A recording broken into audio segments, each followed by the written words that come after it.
बच्चन बाबूजी महाराज भाग तीसरा सिलसिला बच्चन 16। अदब और ताजीम करना और बात है और राधा स्वामी दयाल की शरण लेकर किसी से मांगना या किसी के सामने हाथ पसारना जाहिर करता है कि वे लोग न राधा स्वामी मत समझते हैं और न उसकी कदर जानते।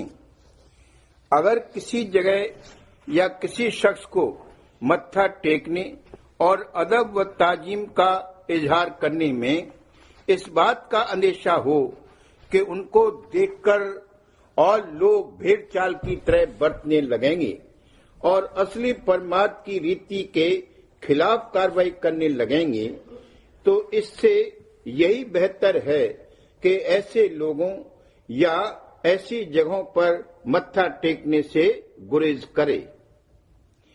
इसका ये मतलब नहीं है कि बेअदबी करे। ऐसे मौकों पर खामोश और चुपचाप रहना अच्छा है बनिस्बत इसके कि लीक पिटाई और भेड़ चाल की रीति जारी करे। मगर क्या करें, खातिर ने सत्संग में भी पीछा नहीं छोड़ा। यहाँ भी महज खातिर के लिए बहुत से काम करने पड़ते हैं।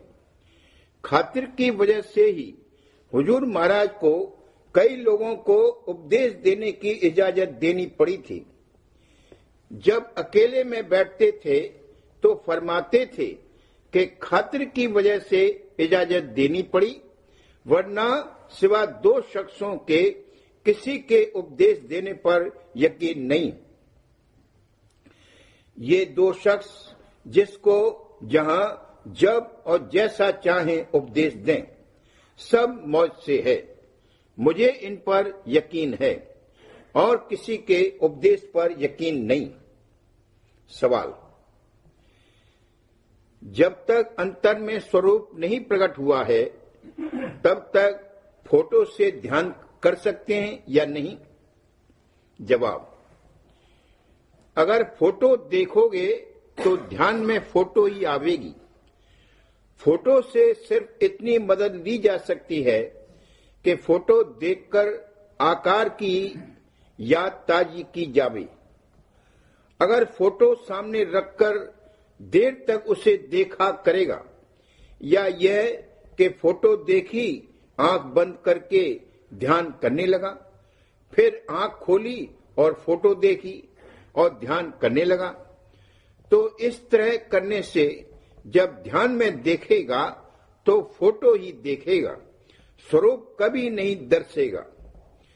स्वरूप का दर्शना और प्रकट होना यह है कि पहले या दूसरे स्थान के मुकाम पर वहां के चैतन्य आकाश में स्वरूप दिखाई दे, सो बड़ा मुश्किल है।